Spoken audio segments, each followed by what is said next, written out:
From the outset, let me congratulate the Minister of Finance and his team on behalf of myself and Minister Trotman. Mr. Speaker, before I move into my presentation, allow me, please, sir, to deal with a few matters that was just mentioned before I take the floor. Mr. Speaker, to sit here in this National Assembly and hear the honorable member who can't face the facts talking about how did you sleep? How do you sleep at night? What's wrong with women? Where was this honorable woman when people were murdered? People by children were slaughtered on the street. Where was this woman? How did she sleep? Still sleeping. Mr. Speaker, how did she sleep when women was exploited, raped, murdered, and trafficked? Where? How did she sleep? But, Mr. Speaker, I will continue to address some of the matters raised on my name as I go forward. But, Mr. Speaker, let me ask my honorable friend, Pauline, to relax and smile a while and give her face a rest and allow me to inform you about what is happening in the extractive sector. Mr. Speaker, the Ministry of Natural Resources went through some structural changes, meaning that their portfolio of petroleum is now with the Ministry of Presidency. And of such, the ministry at this time, we are looking at Policy Development Administration and Natural Resources Management. Mr. Speaker, I would have thought that since I, in this House twice before, at the Natural Resources Committee, went through the syndicate initiative, that at this time, since the honorable member, who was a member of that committee, would have been more informed. But it seems to me the honorable member, while smiling, did not suck in the facts and the information. Mr. Speaker, I want to present on what we inherit, where we are now, and where we are going. Yes. And from the outset, the extractive industry was in a mess. Yes. Between miners of themselves, Mr. Speaker, the exploitation and the fight, women, men, big miner, small miner, and all over the place, no level of transparency. But, Mr. Speaker, where we are now is that all these miners have come together and negotiating with government and even formed themselves into a group called the MOM. So that is to show that where the sector were, where it is at now, where it is headed. And let me also mention that the National Syndicate, the women miners, and the GDDMA, they have seats on the board where they make decisions in the extractive sector. Never before. All right, never before. This matter keep coming up about concessions and persons used to be getting duty-free under the PPP. Mr. Speaker, the smaller miners like everybody else, Mr. Speaker, the amount of money you had to pay twice. You had to pay at the place we're going to force right up, where they call it GGMC. You had to pay at the GRA. You had to pay at the ministry. Mr. Speaker, the amount of money you had to spend, because those were the days of corruption and bribe, it was more than the taxes that you would have had to pay. It is under this government that the Minister of Finance has ensured that an IDA, the investment, listen, Pauline, development agreement is signed at all levels. Never before. Mr. Speaker, the persons who benefit from those concessions were the large-scale people who just doing, even if it's prospecting, and getting vehicle and fuel and a host of things. That has changed, Honorable Member Pauline. Small miners are happy. Mr. Speaker, the syndicate initiative address the problem of landlordism, exploitation, bullyism, thiefism, corruptionism, and all these isms that you can talk about. It means means now that the smaller miners have formed themselves into groups. And may I mention that in Madhya, Mr. Speaker, they have two syndicates. Two syndicates because the amount of small miners that are in that area. Today, Mr. Speaker, yes, I heard the Honorable Member Lubumba talking about, oh, you know, those villages that depended on mining and so on, like Broomes and Buxton. Today in the House, you have the national body, you have Broomes Mining Syndicate, and not so long ago, we went to Buxton. The syndicate initiative is not about taking this land to put in your pocket like the Honorable Member thought. When they came here asking for who have land, like they would have cut somebody. Mr. Speaker, transparency is what this government is all about. We are happy, Mr. Speaker, that where we were, where the small miners was punishing,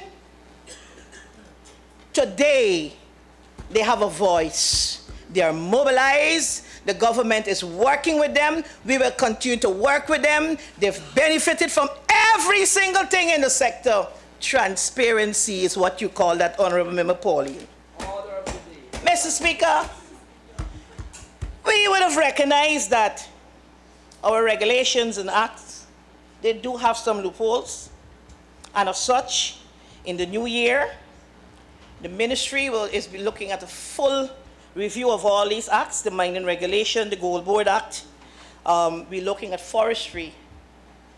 So, Mr. Speaker, look at this act to see how we better manage the extractive sector and to look at these loopholes so that in terms of transparency and better governance, we have it from the end of our acts and policies. So within the new year, Mr. Speaker, those bills and regular acts will be coming to the House.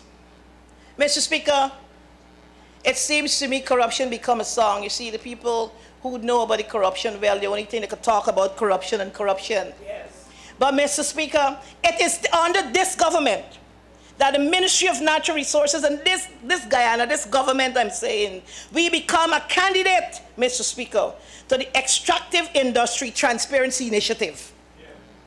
That is to ensure, Mr. Speaker, we are not running, we are trying to clean up your corruption. Yes, you see, Mr. Speaker, the 23 years is okay, Honorable Cousin Damlal. I mean, you're lonely in the corner, but that's fine. For 23 years, this opposition is coming to the House to make it seem as if this is a government for 3 years. I mean, I'm no economist, but how could you measure 23 with 3? Could you imagine? And when they can talk about the amount of progress that this government has been making for the 23 years, it is unbelievable. Mr. Speaker, where we were when we came in terms of our natural resources and our minerals, Mr. Speaker, we were nowhere. In fact, there were exploration projects that were done. Billions of dollars was expended.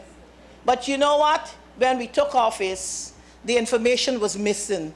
I don't know what you call that. That is not stealing. That is take away things without permission. It was nowhere there. Now, Mr. Speaker, in the 21st century, it is this government is looking at our natural resources to know where the minerals are, the quantities, and to have information. We are talking transparency. We have a country full of wealth, and we don't even know the minerals that we have where they are, and we're talking about governance. Come on and learn now, honorable members, what is governance.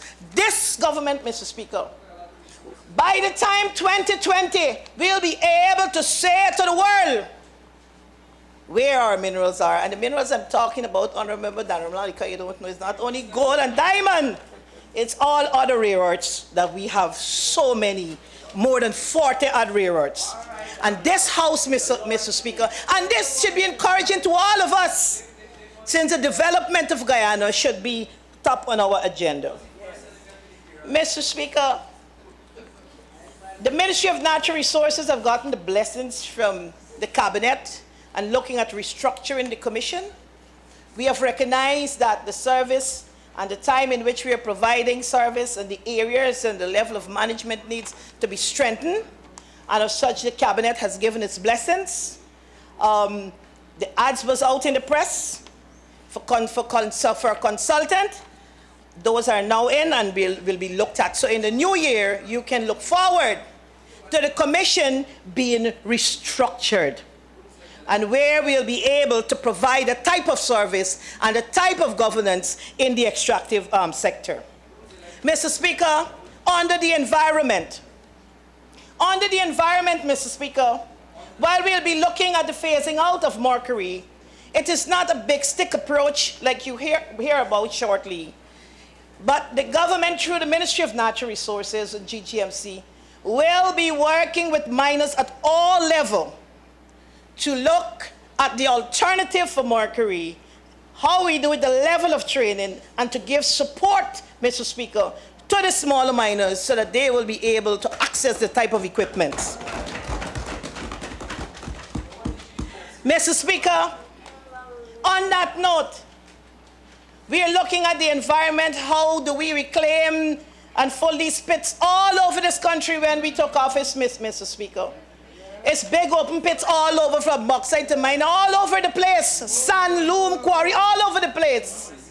Mr. Speaker, in the 2019 budget, Mr. Speaker, the Ministry of Natural Resources with the Guyana Geology and Mines will be looking at land reclamation and revegetation. Mr. Speaker, we are not only looking at it from the miner standpoint, but the communities in which mining taking place next to them. So we'll be looking at nurseries, working with women, working with youths in these communities, planting of trees, and they will be part of this process that we ensure that after mining, the livelihoods of our people is well protected. Mr. Speaker, the project that we have in looking out and mapping out, I mentioned in my last budget presentation. I would like to add that Diamond also we'll be looking at. That is a new addition to the project with the Geological Service Department. Mr. Speaker, as I turn my attention to land management, what we inherited. We inherited a commission where all persons got land. Where are they? What's the name? How many? There's no system. Billions of dollars were spent to put in some system with IT to get data and all of that. But you know what happened, Mr. Speaker? There was the whole data. The data in the system was against what is on the map as what is against in a file. Confusion. Corruption. Bad management. And the favorite word that they want to talk about, corruption. Mr. Speaker, the Land Management Division had to by hand, looking at over 9,000 ad application and files with prospecting, 9,000 ad with mining permits, and the list goes on to correct the wrongs. And now we have a system of the land management where you will be able to have accurate information, and also you'll be able to make your application for land and online, Mr. Speaker. Online technology. Never before. It's okay, Auntie. I am ensuring that all the Guyanese, you see I'm speaking to minors, you know, Auntie. So I have to speak for them to hear me, don't shut me up. Guyana and the whole world must know. Honourable Member, I'm sure that if you were addressing the last remarks to any member in this House, you would wish to address them properly. Yes, Mr. Speaker, the honourable member, Auntie.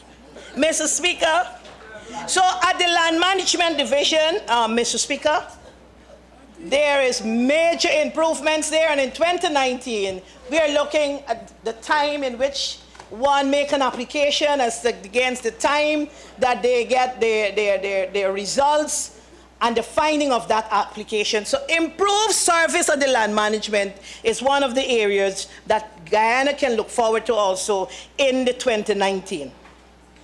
Mr. Speaker, Mines Division at the Guyana Geology and Mines, again, it's another division.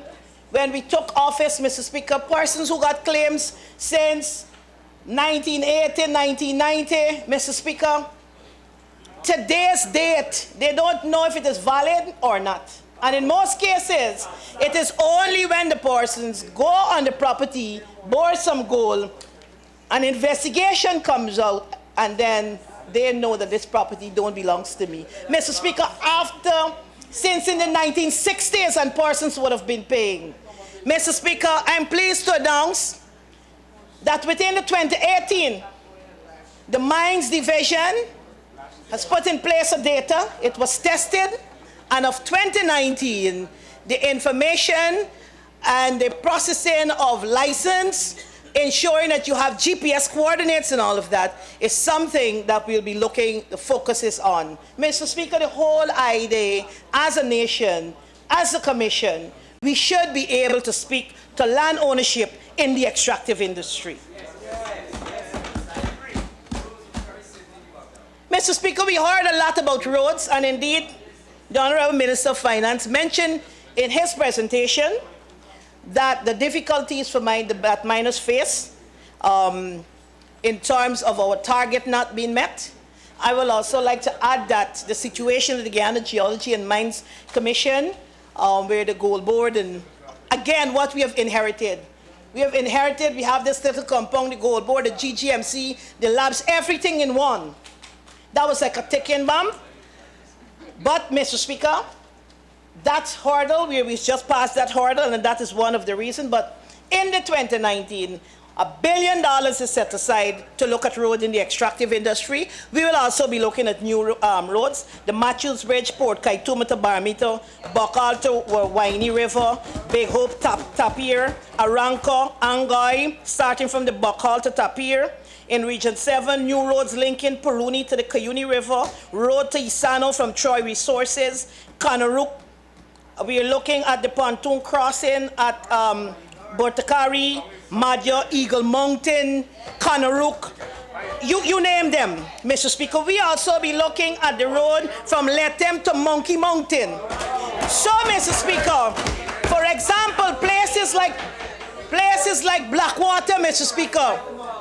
Place like Blackwater, Mr. Speaker, where the honorable member, you have your concerns about the condition of that road. That also will be extending all over. This government is on the drive of major infrastructure development. You don't have to worry. I want to send a clear message to all the miners in all Guyana that this government will ensure that the type of infrastructure that is needed will be delivered to its people. Mr. Speaker, I was pleased, and I want to thank the Honorable Minister Patterson again, because he mentioned that a feasibility study has been done for the Puruni Bridge. Mr. Speaker, that is a dream come true for miners. As we speak, they're pulling over on a pontoon with a rope. Mr. Speaker, you reach there some days you cannot cross over. The pontoon is not working with that rope. Days miners are suffering. Mr. Speaker, I am happy that this government is making history, bridging rigid. And I want to say to the Honorable Pauline Sukai that it is linking the hinterland with the coast. Mr. Speaker, let me look at the health of our miners. All miners, Mr. Speaker. Mr. Speaker, we heard about the small miners. When a small miners die by a snake bite. If there was not a company with some medics that you got to go to before the PAP took office, when you had all these army bases in Kanaruk and so on, you used to get health care from those medics. All of that disappeared under the PPP. Mr. Speaker, in the 2019, I am pleased to announce that a health post will be at the Puruni landing. To our women who died, my good friend Dana, of pressure. Mr. Speaker, this government is looking into the health of our people. Mr. Speaker, how dare some persons come in this house to lecture on mining? No half an hour. This is a debate, Mr. Speaker. I'm willing to take on the entire opposition mining and small miners.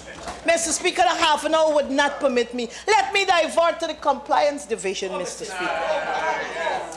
Mr. Speaker, the compliance division It's a new arm at the Ministry of Natural Resources. It's not a takeaway from the GGMC or Forestry. It is to enhance. Mr. Speaker, His Excellency, in traversing the hinterland, recognize the need for support in the extractive industry. And of such, Mr. Speaker, you will hear, Honorable Member. Mr. Speaker, the Honorable Member, like he didn't hear him in the States, and said I got things for people with disability. Yes, Mr. Speaker, but, Mr. Speaker, the Compliance Division in the 2019 will see over 30 wardens out in the fields. 2 houses will be out there, Mr. Speaker, prefab. They'll be setting them up and they'll be in the field enhancing and supporting the work of the Commission and the Forestry and the EPA. Mr. Speaker, so on the note of safety, Mr. Speaker, what have we inherited as soon as we took office? On the day of His Excellency swearing in here, Mr. Speaker, they had a pit cave in where 10 persons died. Mr. Speaker, in my 30 years in that sector, I have seen and witnessed first-hand pit cave in. But Mr. Speaker, it was never addressed. But I want to say to all, Mr. Speaker, that the matter with safety, we're looking at prevention. One death is one too many. And of such, Mr. Speaker, within the 2019, not only that the engineers, that the scientists, previous government were, that they took the engineers and put them in an office in Georgetown, that they will be in the fields, but also, Mr. Speaker, there are some areas, for example, like in Conrook, where we have 200, 300 feet depth. Even the persons who own this property, the Commission will be looking. We cannot have the landowner to give position to a miner who have an operation that cannot manage that level and that type of mining. So, Mr. Speaker, this is being looked at in a holistic fashion. The Compliance Division is being going through training at the mining school to support and to enhance. The message is, Mr. Speaker, every life and each life for this government is equally important. Mr. Speaker, we used to be looking at the report, and I'm happy that the Honorable Member Amna Ali dealt with the issue of tip. But, Mr. Speaker, I'm pleased to add that it is not even a big major focus with the United States in Guyana anymore as it was before, since this government is making every effort. And in the GGMC, there's a special unit that will be working and supporting the task force and the Ministry of Social Protection and all interagency collaboration. On that note, Mr. Speaker, please at this time allow me to correct something that was said in this House by the Honorable Member Jillian Barton. That innocent business people try to help out children by giving them a job and not knowing is labor trafficking. Mr. Speaker, ignorance of the law is no excuse. Exploitation of our children and trafficking will not be tolerated, not by this government, not under the watch of His Excellency David Granger. So I want to make that clear. It's a wrong message to send from the National Assembly. There is no help in exploitation. Mr. Speaker, we will send you out there. We'll send you out there, Honorable Member. You look like a syndicate yourself. Mr. Speaker, the Forest Carbon Partnership Facility Project. Mr. Speaker, at the Forestry Commission, the Ministry of Natural Resources, we continue to look at the RID project. There are some changes in that project, but it is ongoing. The Forestry Commission, Mr. Speaker, have a shift in its production chain since we have seen the closure of the Baishanling and the Barama. Mr. Speaker, at this time, the smaller miners now has lifted the bar, and we have not dropped in our target for this year. Since 80% of the revenue generated was from the small miners. Mr. Speaker, in the past, 70 to 80% of those revenues came in from the larger company, but this time there's a shift. I'm pleased also to announce, Mr. Speaker, that 40% of that target is women and youth. Mr. Speaker, under better management. I want to thank all the staff under the ministry and more so Forestry. This year, Mr. Speaker, we recorded its lowest deforestation since the Norway Partnership Agreement to 0.04%. Mr. Speaker, and we did not have to shut down the small miners. They didn't have to go and picket and shut down Bartica to say, you got a right to tell us 6 months before you cut a tree. Better governance, Mr. Speaker. Mr. Speaker, the Forestry this year also will be looking at how they zone the areas, since they of themselves will be mapping out the forests, looking at where our species are, not only our trees, but also our wildlife. So that if we have our wildlife in an area, the Forestry Commission will not be looking at giving permission, because we will preserve our wildlife. So there's interagency and interministry collaboration in this regards.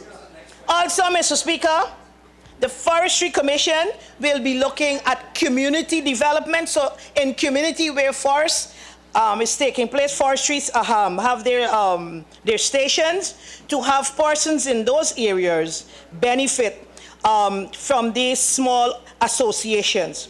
I'm pleased to announce, Mr. Speaker, that we have 69 community associations, and it employs close to 6,000 persons. And so far, we have allocated 500,000 hectares of forest land to those categories of our small foresters. So, Mr. Speaker, it is not only in mining that we are looking at our small miners, but also in forestry. Mr. Speaker, I am pleased to report to the House that the training school at Forestry have just won an international award. And that training school now, Mr. Speaker, will be doing online trading not only within Guyana, but internationally. Never before. Mr. Speaker, we are looking at value-added training with public-private partnership. And in that public-private partnership is how we are looking to train from each community, each region in Guyana. That training, we'll be looking at targeting value-added. Mr. Speaker, there is a bench there for you, honorable member. Mr. Speaker, I turn my attention to the Gold Board. The Honorable Finance Minister did mention that we had a drop in our gold declaration. Mr. Speaker, the problem is known that we had at the Gold Board and the movements of the Gold Board. But I'm pleased to announce, Mr. Speaker, that our target for next year, we are going to ensure with our miners and all that will be injected on the roads in the sector that we'll meet our targets. Mr. Speaker, also in the 2019 budget, the Gold Board will be looking at its own safe house. No more in the compound of the GGMC. Mr. Speaker, I must mention that the deficit that we inherited under prudent management, Mr. Speaker, that deficit is going down. Mr. Speaker, it is time we as a government, we face facts. I am hearing all about, the local government election, how much we lost, how we should walk and hear the people. Mr. Speaker, it is this government that brings governance to the ground. Yes. And Mr. Speaker, I want to put on notice the opposition that the opposition will remain opposition, because this APNU government, we are ready. We are mobilized and we are in order. And this time, Mr. Speaker, I can promise we won't have a one-seat majority. Energy to the fullest. So, Mr. Speaker, on this note, Mr. Speaker, I want to say to the honorable member, Madam Gail, you don't have to sorry for us. You don't have to sorry for us. Because by the next election, the only thing that will be happening is that the opposition bench will have some changes, but in the same place. So you don't have to be worried for us. We are ready and able because we will deliver. Mr. Speaker, there's an honorable member, the only man I ever see a fertility test didn't work with. He should shut his mouth. Member, you have 5 minutes remaining. Thanks, Mr. Speaker. So, Mr. Speaker, at this time I'd like to make a declaration, Mr. Speaker, in this House. Philippines 1:6 in the King James Version. He who began the good work in the APNU government is well able to complete it. Mr. Speaker, we will do it again. And again. And again. So, Mr. Speaker, with these few words, I commend the budget 2019 in this House for passage. I thank you.